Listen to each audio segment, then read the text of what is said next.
জামাত কি ক্ষমতায় আসবে, এই প্রশ্নটা আমার অনেকে এখন করে। আমি সবাই উত্তর দিই, জামাত ক্ষমতায় যাওয়ার এক উজ্জ্বল সম্ভাবনা তৈরি হয়েছে, কিন্তু যাইতে পারবে কিনা এটা নির্ভর করবে একান্তভাবে জামাতের উপরে। আমার ব্যক্তিগতভাবে মনে হয়েছে জামাত হয়তো নিজেও মনে করতে পারতেছে না যে তারা ক্ষমতায় যেতে পারে।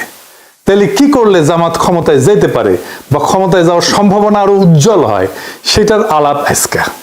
আগে দেখে নি জামাতের জন্য ইলেকশনে জেতাটা কেন খুবই সম্ভব, আর কেনই বা জামাত জিততে পারে। প্রথম কারণ হইতেছে যে দেশের মানুষ নতুন রাজনৈতিক শক্তিকে ক্ষমতায় দেখতে চায়। বিএনপির বিগত সময়ের শাসনের স্মৃতি এখনো দগদগে ক্ষতর মতো এক প্রজন্মের মনে জায়গা আছে। আইন শৃঙ্খলার অবনতি, 64 জেলায় বোমা হামলা, বাংলা ভাইয়ের উত্থান, পরপর 5 বার দুর্নীতিতে চ্যাম্পিয়ন, আর 2001 সালে নির্বাচনের পরে তো হিন্দু সম্প্রদায়ের উপরে যে বিভৎস নির্যাতন চালাইছিল বিএনপি, ওইটার কথা নাই বলি। আজকে অনেক কিছুই বলি না, জাস্ট মায়া কইরা, কিন্তু মায়া করার সময় শেষ, বলতে হবে এখন সবই।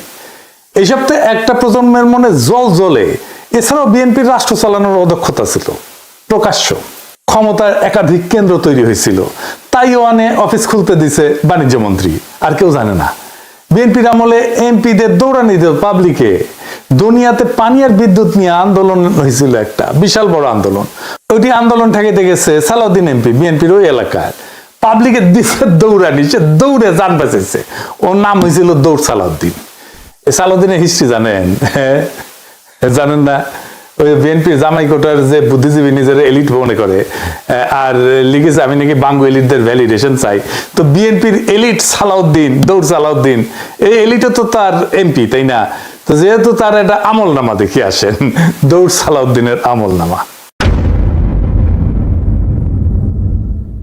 এই দৌড় সালাউদ্দিন এইচএসসি পাশ কইরা একটা জীবন বীমা কোম্পানির চাকরি করত। বীমা কোম্পানি একটা মাঠ কর্মী ছিল, মানে যে যে মানুষের দূরে যে তার ইন্স্যুরেন্স করাইতো, তারপর একটা কমিশন পেতো। মুজিবও কিন্তু একই জিনিস ছিল আর কি। তো পরে চাকরি করা অবস্থায় একটা ট্রাক কিনে একটা রাশন ট্রাক না করলে, ওই যে ক্ষুদ্র মাত্রা আমার রেশন ট্রাক দেখতে পাচ্ছে, রাশন ট্রাক না, এগুলা ঝরঝরা ট্রাক আর কি। এই ট্রাক দিয়ে ওর শ্যালক লুৎফর রহমানের একটা ইট ভাটা ছিল, ওই ইট ভাটায় মালামাল দিত আর কি। আর লুৎফর রহমান কে ছিল জানেন? শ্যামপুর ইউনিয়নের চেয়ারম্যান ছিল, আওয়ামী লীগের সভাপতি ছিল। তারপরে তো সে ড্যামরা, সায়দাবাদ, যাত্রাবাড়ি বাস টার্মিনাল এটার মাথা হয়ে দাঁড়ায়। একটা ট্রাকের মালিক আস্তে আস্তে আরো ট্রাক করতে করতে অডেল সম্পত্তির মালিক হয়। আর ট্রাক ব্যবসার আড়ালে চলতে থাকে বাস টার্মিনালে চাঁদাবাজি। এর মধ্যে তার সাথে শ্রমিক দলের সখ্যতা গড়ে ওঠে। ধীরে ধীরে মূলধারার রাজনীতির সাথে তাকে সম্পৃক্ত করতে থাকে, আর 1991 বিএনপির টিকিট পাওয়া যায়। এই হইতেছে দৌড় সালাউদ্দিনের উত্থান কাহিনী, আমাদের জামাইকোটার বুদ্ধিজীবীর এলিট। জুরাইনের মাজার রোডের একটা সিএনজি ফিলিং স্টেশন আছে তার, ওই মাজার শরীফের জমি দখল কইরা ওই ফিলিং স্টেশন করেছে দৌড় সালাউদ্দিন। একটা পত্রিকাও কিনেছিল দেশ জনতা নামে। তো শ্যালক যেহেতু আওয়ামী লীগে, তার তেমন কোনো অসুবিধা হয়নি, একবার বোধহয় জেলে নিয়ে গেছিল। তো বিএনপির জামাইকোটার বুদ্ধিজীবীর কাছে তো এইচএসসি পাস চাঁদাবাজ দৌড় সালাউদ্দিন হইতেছে এলিট, আর এইসব এলিটদের ইন্টেলেকচুয়াল ল্যাটেল হইতেছে এই জামাইকোটার বুদ্ধিজীবী। লজ্জা লাগে না? হ্যাঁ, যাই হোক, বিএনপির মেলা স্বীকৃতি আছে, আস্তে আস্তে আসবে আর কি। এই বিএনপি কি কম লুটপাট করেছে তার শাসন আমলে? তো এখন এই যে ইকোনমির অবস্থা দেখিচ্ছেন, দেশের এটা বিন্দু মাত্র লুটপাট সহ্য করার ক্ষমতা নাই। দেশটা ধ্বংস হয়ে যাবে, রাষ্ট্র নাই হয়ে যাবে লুটপাট হইলে। প্রফেসর ইউনূস লুটপাট বন্ধ করেছে, লুটপাট হয় না, রিজার্ভ কিন্তু বাড়িচ্ছে, কিন্তু ইকোনমি রিকভার করে নাই। এর উপরে যদি লুটপাট শুরু হয়, তাহলে দেশ নিজেই জয় বাংলা হয়ে যাবে। এটা পাবলিক বুঝে, সেই জন্যই তারা চায় দেশে যেন দুর্নীতি আর না হয়। এই যে র্যাব কারা বানাইছিল জানেন? বিএনপি বানাইছিল কেন জানেন? নিজের দলের গুন্ডাদের নিয়ন্ত্রণ করতে পারতেছিল না, র্যাব কইরা মারিছিল এই গুন্ডাদের। নারায়ণগঞ্জে ডেভিড বলে এক বিএনপি নেতা ছিল, মমিনুল্লাহ ডেভিড। শামীম ওসমান তার কাছে দুগ্ধপোষ্য শিশু, নস্যি ছিল, তারে মারে র্যাব ক্রসফায়ারে। ভালো ক্রিকেট খেলতো কিন্তু ওই ডেভিড, কিন্তু হয়ে আউট ছিল শীর্ষ সন্ত্রাসী। মাঠের বাস্তবতা, জনমত আর রাজনৈতিক হিসাব সবকিছু মিলিয়ে বিষয়টা এখন পরিষ্কার নয়। সামনে আরো দেখব এই সমস্তবার পিছনে কারা ভাববান হচ্ছে আর কারা ঝুঁকিতে পড়ছে। মারাত্মক সমস্যা সৃষ্টি করেছে। এটার ক্ষত কত দিনে যে যায় আল্লাহ জানে। এটা সৃষ্টি করছে বিএনপি। এদের রাষ্ট্র চিন্তা কত দুর্বল, এরা রাজনীতি বোঝে না, রাষ্ট্র তো দূরের কথা। আর এইখানে জামাত তার প্রাসঙ্গিকতা তুলে ধরতে পারবে ভোটারদের কাছে। জামাত ক্ষমতায় আসলে তার নেতা মন্ত্রীরা দুর্নীতি করবে না, করেনি, আগে ছিল মন্ত্রী, এটা ধরে নেওয়া যায়। কিন্তু এর মানে কি দেশ চালাইতে পারবে? যে আমি জামাতের ক্ষমতায় আসার সম্ভাবনার কথা প্রকাশ্যেই জোরের সাথে বলছি। যারা এই প্রশ্নগুলো করছে তার মধ্যে আছে ডিপ্লোম্যাট, ইন্টেলেকচুয়াল, বিদেশিরা তো আছেই, শীর্ষ ব্যবসায়ী আছে, নারী আছে, এমনকি আমার মাও জিজ্ঞেস করেছে। কি প্রশ্ন শুনলে অবাক হইবেন, বলতেছে জামাত ক্ষমতা আসলে কি মদ খাওয়া বন্ধ করে দিবে? আমার ওদের মদ খেতে দিবে। এই প্রসঙ্গে ফরদ মজার ভাইয়ের একটা কৌতুক মনে আসলো আর কি, সত্য কৌতুক আর কি। উনি এক বিখ্যাত সম্পাদকের কথা কইতেন, বলতেন উনি নাকি ইসলামপন্থীরা ক্ষমতায় আসলে মদ খেতে পারবেন না, এই জন্য সেকুলারিজম প্রমোট করে। যাই হোক, আমি কই যে ওনারা নির্বাচনী ম্যানিফেস্টো দিক, তারপরে দেখেন কয় না না দিতে হবে না। মৌলানা মতিউর রহমান নিজামী মদ নিয়ে জাতীয় সংসদে একটা মতামত দিছিল, আমার আবার ইনবক্সে পেটে দিছে এই ভিডিওটা, শুনেন। এটা খুব মূল্যবান আলোচনা করেছেন উনি, শুনেন। মদ আল্লাহ তাআলা হারাম করেছেন, এটা কিয়ামত পর্যন্ত হারাম থাকবে। সারা দুনিয়ার সকল মানুষও যদি জায়েজ বলে, হালাল বলে, তবুও এটা হারাম থাকবে। আল্লাহ, রসুল এবং আখিরাতের প্রতি, কোরআনের প্রতি যারা ঈমান পোষণ করে তাদের কাছে মদের দাম কমানো বাড়ানো অথবা শুল্কের হ্রাস বৃদ্ধি তাদের কাছে কোনো ব্যাপারই নয়। মাংনাও যদি দেওয়া হয়, মদের ফ্যাক্টরির মধ্যে যদি বদ্ধ দরজা জানালার মধ্যে তাদের রাখা হয়, তবুও তারা আল্লাহর ভয়ে মদ স্পর্শ করবেন না।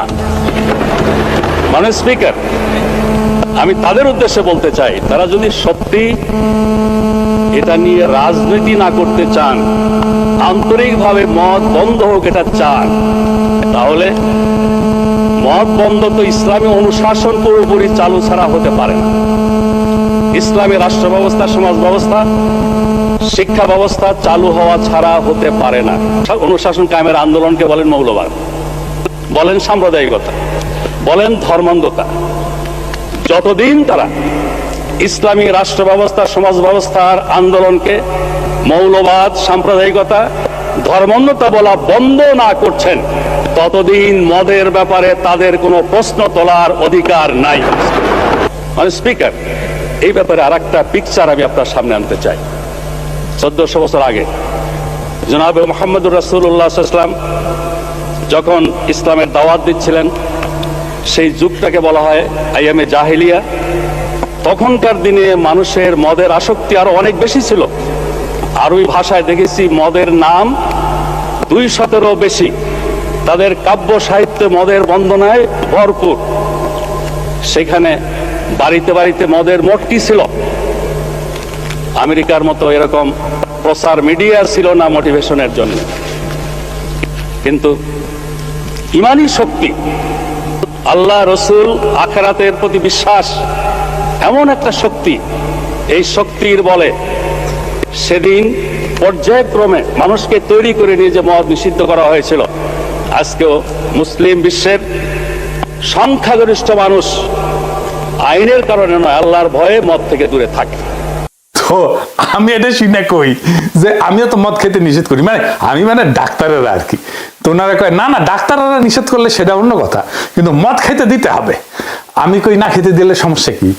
ওনারা বলেন যারা মদ খায় তারা তো এলিট, তারা ইকোনমি মেনটেন করে। তা আমি কইলাম না না না, এই যে বিএনপির জামাই কোটা বুদ্ধিজীবী, সে তো এলিট, সে তো মদ খায় না। তো এই প্রসঙ্গে একটা ইন্টারেস্টিং কৌতুকের কথা মনে আসলো, বিএনপি প্রসঙ্গে আর কি, মদ খাওয়া প্রসঙ্গে। জাদু মিয়া ছিলেন না, মশিউর রহমান জাদু মিয়া, ন্যাপ করতেন। তো বিএনপি তো ন্যাপ মুসলিম লীগ আর সুটকা সাটকা আওয়ামী লীগ মিলে তো বিএনপি তৈরি। তো উনি মশিউর রহমান জাদু মিয়া পরে বিএনপি প্রতিষ্ঠাতাদের একজন ছিলেন আর কি।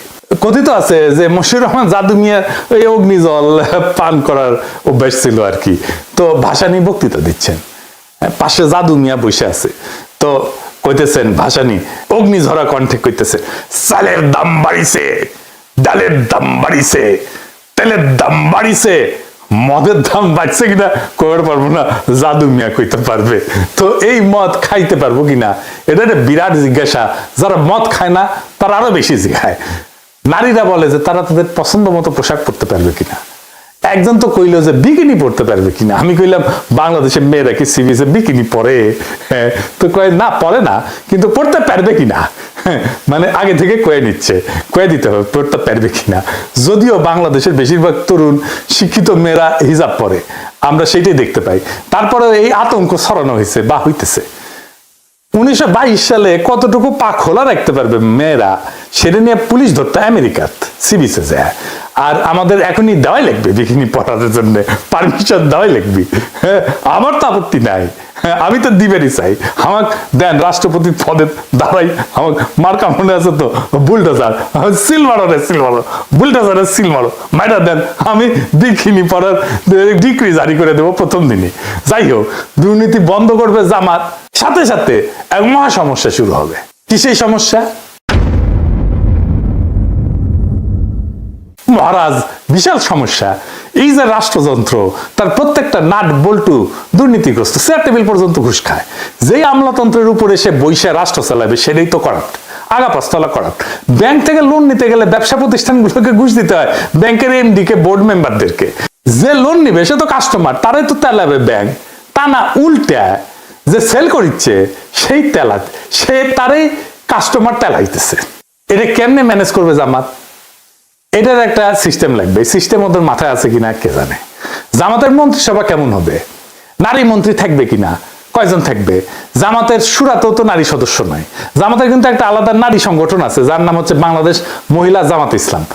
তো এটা 1970-এর দিকে এটা গঠিত হয়েছে। তো মহিলা জামাত দলীয়ভাবে আলাদা সংগঠন, কিন্তু কেন্দ্রীয়ভাবে জামাতের নেতৃত্বাধীন। তার মানে তাদের নিজস্ব আমিরা বা সভাপতি থাকেন, কিন্তু দলীয় নীতিগত সিদ্ধান্তের চূড়ান্ত কর্তৃত্ব পুরুষ নেতৃত্বের হাতে। তার মানে সিদ্ধান্ত গ্রহণের নারীদের সরাসরি অংশগ্রহণ নাই জামাতের। এটার একটা ফয়সালা দিতে হবে জামাতকে। কেমনে? এটা পরে আমি কিঞ্চিত একটা হিন্টস দেব। এর পরের ইস্যুটা জামাতের ঐতিহাসিক রাজনৈতিক ভুল নিয়ে।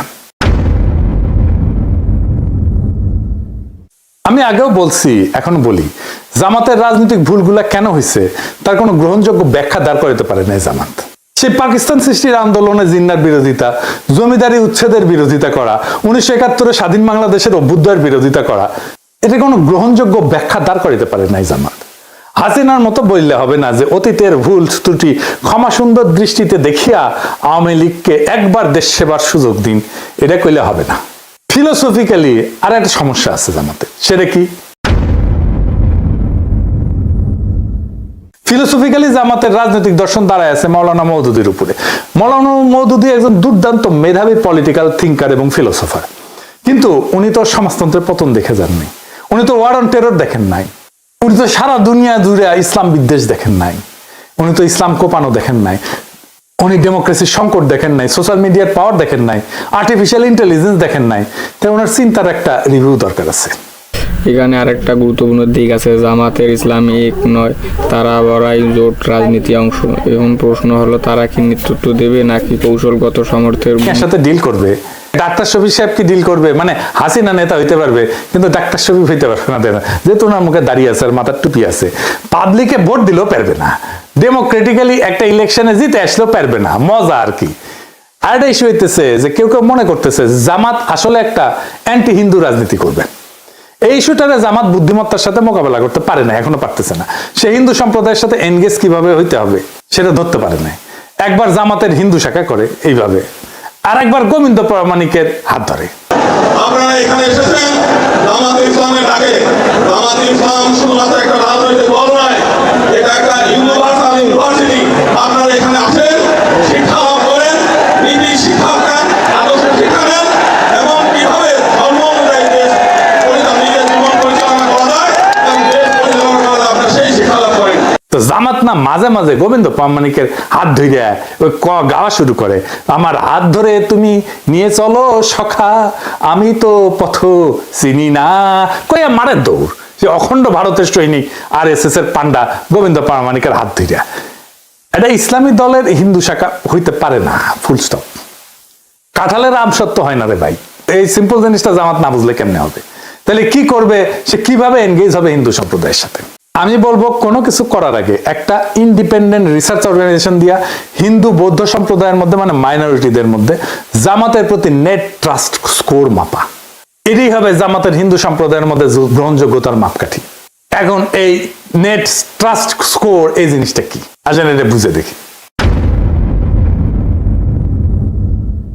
এটা একটা সহজ মাপ, মানে মানুষ জামাত ইসলামকে কতটা বিশ্বাস করে আর কতটা অবিশ্বাস করে তার পার্থক্য কিভাবে মাপা যায়। ধরা যাক 100 জন হিন্দু বা মাইনরিটি নাগরিককে জিজ্ঞেস করা হইলো, আপনি কি মনে করেন যে জামাত এখন সংখ্যালঘুদের নিরাপত্তা এবং মর্যাদা রক্ষা করতে চায়? তাদের উত্তরে যদি 50 জন বলে হ্যাঁ বিশ্বাস করি, 30 জন বলে না অবিশ্বাস করি, 20 জন যদি নিরপেক্ষ থাকে, তাইলে হিসাবটা হচ্ছে নেট ট্রাস্ট স্কোর হবে 50 - 30 = 20, অর্থাৎ নেট ট্রাস্ট স্কোর হচ্ছে +20। মানে মানুষ এখন মোটামুটি বিশ্বাস করতে শুরু করছে। যদি উল্টাটা হয় মানে 30% বিশ্বাস করে আর 50% যদি অবিশ্বাস করে, তাহলে স্কোর হবে কত? 30 - 50 মানে -20, মানে মানুষের এখনো সন্দেহ আছে। এইটার গুরুত্ব হইতেছে স্কোর দিয়ে বোঝা যায় যে হিন্দু সম্প্রদায়ের মধ্যে জামাতের প্রতি আস্থা বাড়তেছে না কমতেছে, কোন জেলায় কাজ ভালো হইতেছে, কোন ধরনের কাজ করলে মানুষ সত্যিকারের বিশ্বাস পাইতে শুরু করবে। সহজ ভাষায় বললে নেট ট্রাস্ট স্কোর হইতেছে জামাতের প্রতি মানুষের মনোভাবের তাপমাত্রা। গরম মানে আস্থা, ঠান্ডা মানে অবিশ্বাস। সোজা চালায় বুঝে গেলেন, তাই না? এইটা জামাত প্রত্যেক 6 মাস পর পর মাপবে আর ফলাফল প্রকাশ করবে। এইটা কিন্তু আন্তর্জাতিক মহলেও তার বিশ্বাসযোগ্যতা বাড়াবে, গ্রহণযোগ্যতা বাড়াবে। এখন কাজ কি নিবে? গোবিন্দ প্রাণামায়িক তো দেখতে পারবে না, তাই না? কি কি সলিড কাজ নিবে আসেন সেটা একটু। প্রথমে জামাতকে একটা মাইনরিটি চার্টার ঘোষণা করতে। এই মাইনরিটি চার্টার মানে হইতেছে এক ধরনের প্রতিশ্রুতি বা শপথনামা, যেখানে জামাত ইসলাম প্রকাশ্যে বলে দেবে তারা এখানে ধর্ম দেখে না, ন্যায় মানবিকতা দেখে রাজনীতি করবে। এই চার্টারে বলা থাকবে দেশের হিন্দু বৌদ্ধ খ্রিস্টান সহ সব নাগরিকদের নিরাপত্তা, সম্মান আর সমান সুযোগ নিশ্চিত করা জামাত নৈতিক দায়িত্ব বলে মনে করে। প্রথমে বলা হবে যে সবাই নিজের ধর্ম পালন করতে পারবে কোনো ভয় বা বাধা ছাড়াই। কেউ কাউকে ধর্মান্তরিত করার চেষ্টা করবে না। মন্দির, গির্জা বা অন্য উপাসনালয়ে নিরাপত্তা নিশ্চিত করতে জামাত নিজের লোকজন দিয়ে প্রয়োজনে সহায়তা করবে। কোথাও সহিংসতা বা দখলবাজি হলে দলের পক্ষ থেকে প্রকাশ্যে নিন্দা জানানো হবে এবং অপরাধী জামাতেরই হোক বা অন্য কেউ হোক তার বিরুদ্ধে ব্যবস্থা নেওয়া হবে। চার্টারে এটাও বলা থাকবে যে চাকরি, শিক্ষা, সরকারি সুযোগ এটাতে কারো ধর্ম কোনো বাধা হবে না। জামাত পরিচালিত কোনো স্কুল, কলেজ, শিক্ষা প্রতিষ্ঠান বা প্রতিষ্ঠানে হিন্দু বা অন্য ধর্মের মানুষ সমান সুযোগ পাবে। ভূমি বা সম্পত্তি দখল বা জবরদখল হলে ন্যায় বিচারের জন্য আইনি সহায়তা দেওয়া হবে। নারী এবং তরুণদের অংশগ্রহণে গুরুত্ব দেওয়া হবে। হিন্দু মেয়েরা চাইলে জামাতের সামাজিক শিক্ষা কার্যক্রমে যুক্ত হতে পারবে। সবশেষে একটা স্পষ্ট প্রতিশ্রুতি থাকবে, জামাত শুধু ইসলাম রক্ষা না, জামাত ন্যায় রক্ষার রাজনীতি করে। সংখ্যালঘু নাগরিকদের মর্যাদা রক্ষা করাটা ইসলামের আসল শিক্ষা, এই কথাটা তারা প্রকাশ্যে বলবে। এই চার্টার গুরুত্বপূর্ণ কারণ এটা দেখাবে যে জামাত বদলাইছে। এটা হিন্দু সম্প্রদায়ের মধ্যে আস্থা ফিরিয়ে আনবে এবং আন্তর্জাতিক মহলে ইতিবাচক ভাবমূর্তি তৈরি করবে। আর বাংলাদেশে ন্যায়ের রাজনীতির একটা নতুন ভাষা দিবে। সংক্ষেপে মাইনরিটি রাইটস চার্টার হইতেছে জামাতের বিশ্বাস ফেরানোর অঙ্গীকারপত্র, যেখানে তারা বলে সব নাগরিকই আমাদের, কেউ সংখ্যালঘু না। এইরকম একটা চার্টার নারীদের জন্য করা যায়। আর হ্যাঁ, এলিটদের জন্য মদ খাওয়ার জন্য কি করবে এটা জামাত নিজেরা বুঝে দেখুক, যেন সমস্ত সমাজে নেট ট্রাস্ট বাড়তে থাকে জামাতের প্রতি। এখন জামাত আসলে হিন্দু সম্প্রদায়ের সাথে কিভাবে এনগেজ হবে?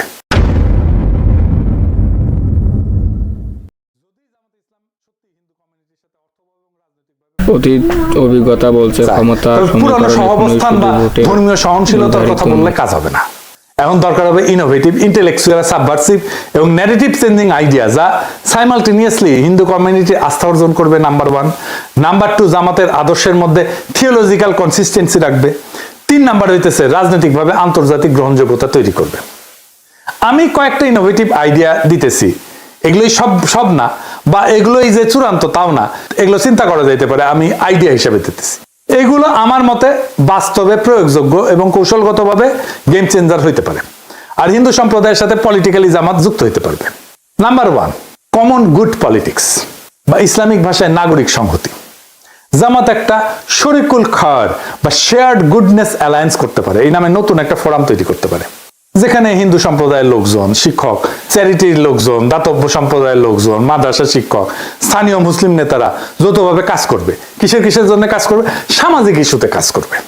যেমন ধরেন নিরাপদ পানি, স্যানিটেশন, শিক্ষা, পরিবেশ, দারিদ্র দূরীকরণ, স্বাস্থ্য, এই সমস্ত বিষয় নিয়ে কাজ করবে। তার ফলে নৈতিক কাজকে কেন্দ্র করে একটা রাজনৈতিক একতা তৈরি হবে। একটা ইন্টারেস্টিং কাজ করা যায়, যেমন ধরেন ফেইথস অফ বেঙ্গল এই নামে ফেস্টিভ্যাল করতে পারে, উৎসব, ধর্মীয় ঐতিহ্যের একটা পুনর্দখলের ধারণা। যেমন স্থানীয় পর্যায়ে ফেইথস অফ বেঙ্গল নামে সাংস্কৃতিক উৎসবের আয়োজন করতে পারে, যেখানে হিন্দু, মুসলিম, বৌদ্ধ, খ্রিস্টান সব সম্প্রদায়ের যে কালচারাল অ্যাসেট, ধর্মের যে কালচারাল অ্যাসেট, সেইটা তারা প্রজেক্ট করবে, সেটা তারা দেখাবে। জামাতে ইসলামী এখন আর আলোচনার বাইরে নেই, সিদ্ধান্ত হিন্দু উৎসবের খাবার, মুসলিম উৎসবের খাবার, রাজনীতির সমীকরণ, হিন্দুদের পোশাক, মুসলিমদের পোশাক, এগুলো প্রদর্শিত হবে। লক্ষ্য হবে আমাদের মিলিত সংস্কৃতি আমাদের রাজনীতিকে ছাড়াই গেছে, এই বার্তাটা দেওয়া। এইটা ইসলামের সামাজিক ন্যায়ের ধারণাকে সাংস্কৃতিক ভাষায় উপস্থাপন করবে। জামাতকে সংস্কৃতি বিরোধী দল বলে না, এখান থেকে বের করে আনা যাবে এইটা করে। একাডেমিক স্তরে আর একটা কাজ করা যায়, যেমন ইন্টারফেথ থিঙ্ক সার্কেল। এইটা একাডেমিক স্তরে ন্যারেটিভ শিফটের কাজ করবে। কিন্তু যেমন জামাত একটা নীতিগত থিঙ্ক ট্যাঙ্ক তৈরি করতে পারে, বাংলাদেশ ইন্টারফেথ এথিক্স ফোরাম, যেখানে মুসলিম, ইসলামবিদ, হিন্দু পণ্ডিত এবং সমাজবিজ্ঞানীরা, তরুণ সমাজবিজ্ঞানীরা একসাথে কাজ করবে। যেখানে বিষয় কি কি হবে, যেমন নাগরিক ন্যায়, সামাজিক ন্যায়ের ধারণা, ইনসাফের ধারণা, বহুত্ববাদ, নৈতিক রাজনীতি, এই বিষয়গুলো নিয়ে তারা কাজ করবে, গবেষণা করবে। এইটা জামাতের একটা ইন্টেলেকচুয়াল ডিপ্লোমেসি হিসেবে কাজ করবে। বিশ্ববিদ্যালয়, মাদ্রাসা এবং আশ্রমের মধ্যে আলোচনা চালাবে। এর ফলে জামাতের বিরুদ্ধে থাকা ধর্মান্ধতা, অসহিষ্ণুতার এই যে বুদ্ধিবৃত্তিক চিত্র, এটা একেবারে ভেঙে যাবে। আরেকটা অ্যাডিশনাল কৌশল করতে পারে, যেমন ধরেন ডিজিটাল ব্রিজ ফর মাইনরিটিস। যেমন জামাত একটা নিজস্ব ডিজিটাল প্ল্যাটফর্ম তৈরি করতে পারে, যেখানে সংখ্যালঘু নাগরিকরা তার অভিযোগ, ভয়, প্রস্তাব, শঙ্কা এগুলো জমা দিতে পারবে গোপনীয়ভাবে। প্রত্যেক 6 মাসে জামাতের নেতৃত্ব এটা প্রকাশ করবে মাইনরিটি রাইটস প্রোগ্রেস রিপোর্ট, এখান থেকে তথ্য নিয়ে। এইটা হবে বাংলাদেশের প্রথম ইসলামপন্থী দলীয় অ্যাকাউন্টেবিলিটি মেকানিজম টুয়ার্ডস মাইনরিটি। ক্ষমতা শুধু ভোটে আসে না, ক্ষমতা আসে বিশ্বাস থেকে, আস্থা থেকে, মানুষের হৃদয়ে জায়গা করে নেওয়া থেকে। জামাত যদি মানুষের এই আস্থার জায়গাটা বুঝে নিজেদের ভেতরে গোড়ামি, সংকীর্ণতার, আত্মরক্ষার দেওয়াল ভেঙে ফেলতে পারে, তাহলে বাংলাদেশের মানুষ একদিন বলবে এই দল বদলাইছে, এই দল দেশের জন্য কাজ করতে চায়। আজকের রাজনীতিতে সবচেয়ে বড় অভাব হচ্ছে বিশ্বাসযোগ্যতা। যেই দল এই বিশ্বাস ফিরে আনতে পারবে, যে দল মানুষকে ভয় না দেখায়, তাদের ভবিষ্যতের স্বপ্ন দেখাইতে পারবে, তারাই ক্ষমতায় যাবে, তারাই রাষ্ট্র করবে। জামাতের সামনে সেই সুযোগ এখন সত্যিই তৈরি হয়েছে, কিন্তু দরজা খোলা মানে ভেতরে ঢোকা না। কিন্তু এই দরজায় ঢুকতে হইলে নিজেদের পুনর্গঠন করতে হবে, মানে নীতিতে, সংগঠনে, আচরণে। বাংলাদেশ এখন এমন এক মোড়ে দাঁড়ায় যেখানে ধর্মীয় রাজনীতির নাম শুনলেই অনেকে ভয় পায়। যদি জামাত সেই ভয়কে ভাঙতে পারে, যদি তারা দেখাতে পারে ধর্ম মানে বিভাজন না, ধর্ম মানে ন্যায়, ধর্ম মানে ইনসাফ, ধর্ম মানে ঐক্য, বহুত্বের মধ্যে ঐক্য, তাহলে একদিন তারা শুধু নির্বাচনে না, মানুষের হৃদয়ে জয়ী হবে। এখন সময় জামাতের জন্য ইতিহাসের সামনে দাঁড়ানোর, অন্যদের বদনাম দিয়ে না, নিজেদের পরিবর্তনের শক্তি দিয়ে প্রমাণ করার। বাংলাদেশে এখন ন্যায়ের রাজনীতি এখনো সম্ভব, ইনসাফের রাজনীতি এখনো সম্ভব, আর সেই রাজনীতি ইসলামের আলো থেকেই জন্ম নিতে পারে। ইনকিলাব জিন্দাবাদ।